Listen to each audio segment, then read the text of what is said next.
Good morning, you guys. It's Tracy. I am up bright and early. I just finished my Zumba for this morning, and you know what's crazy, you guys?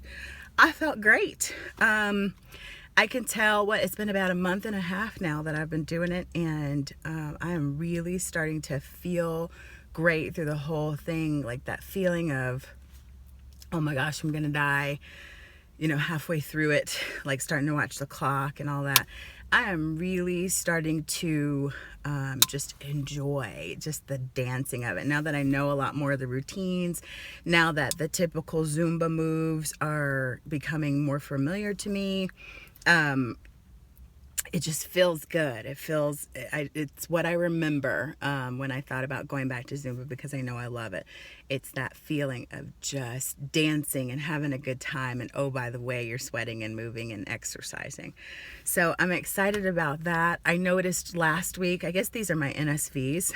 I noticed last week when it came to Zumba that it didn't feel like a chore.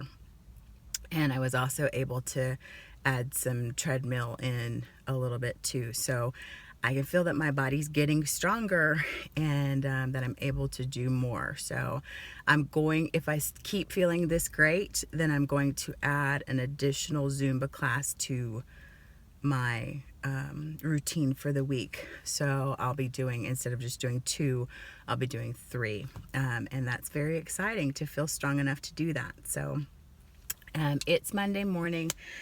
Yesterday was Easter. It was a very different kind of Easter for me. I won't go into details, but just I didn't do the typical things that I always do on Easter. I went to Easter service. It was wonderful. However, I wasn't a part of a production. I didn't sing on the worship team at my church. I didn't sing a special at another church. I just went to church and celebrated with my fiance, and it was wonderful. Just wonderful to just be, I don't know if you have anything in your life. I'm really working on my anxiety levels right now.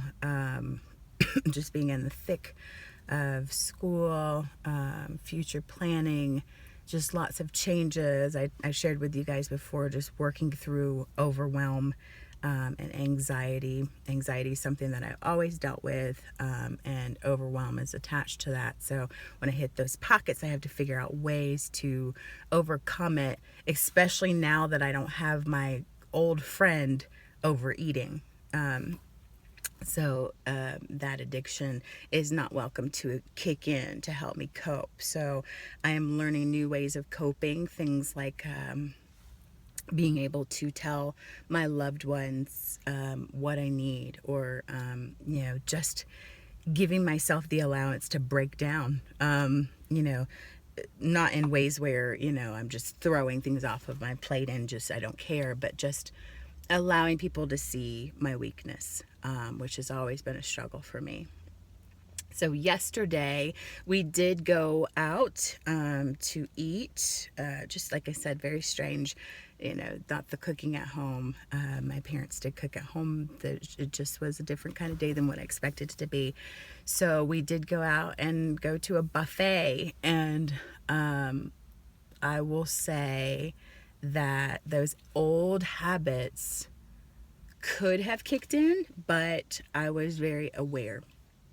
And I'm very happy about that. I did have a little bit of just everything that I wanted, but I was excited and proud of myself because I noticed that the very first thing that I did was go and fix a gigantic salad. So, when you go to a buffet, you get these plates about this size. I went and fixed a salad that was over 3/4 of the plate. I literally had to put little tiny things on the side. So I noticed when I sat down, although I had an additional plate with my meat selections, I'm the type of person that my food can't touch. I'm one of those. So even the other plate, I don't fix piled up high plates. Everything, like stuff can't touch. So it was just portioned out. And so I was very proud of myself that over 3/4 of that plate was salad. And even my other selections, like I chose another apple salad with like apples and raisins and stuff. And yes, I know there was like some kind of cream sauce that pulled that together, whether it was yogurt or whatever.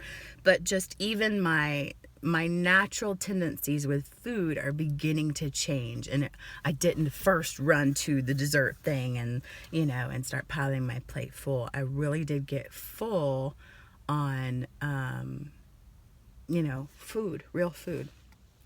And another thing that I noticed is that I was talking to someone else last week, and I was sharing with them how my issues with food are not with real food. I don't know if you guys are like that, but my issues have always been with sweets. So I could literally go an entire day and not eat any real food as long as there's sweets around me, candy, cookies, candy, sugar, candy. Candy's always been my big thing. So when you take that away, then the addiction really is to the sweets, not to just random food. So anyway, all that to say, Easter was really revelatory in that I had a great time enjoying my loved ones and eating, but it wasn't this eating frenzy, and so that was exciting. I did eat throughout the weekend from Friday to Sunday, every single one of my weeklies. So and I'm okay with that.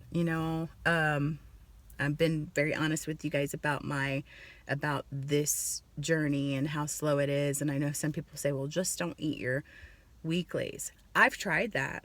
I've literally, every single week that I have either had a surprise gain or just have done not as good as I expected, it's usually been accompanied on the weeks that I either didn't eat all my points or that I didn't eat.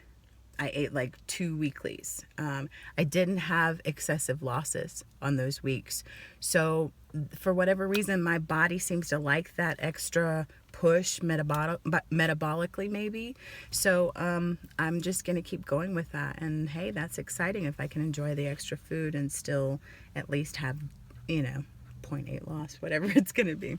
So anyway, I hope you guys had a great Easter holiday, whether you celebrate the reason for the holiday or not. I hope that you enjoyed your family, your friends, that you did something fun. Let me know what you did. And then also, in keeping with the first part of my talk, how do you guys deal with anxiety? If food was a crutch for you before, what are some of the other ways that you deal with your stress instead of turning to food? So anyway, thanks for watching. I hope you have a great start to the week. Happy Monday to you, and I'll see you tomorrow. If you've enjoyed this video and the way I see it, please like, comment, and be sure to subscribe. I love having you around. We'll see you tomorrow.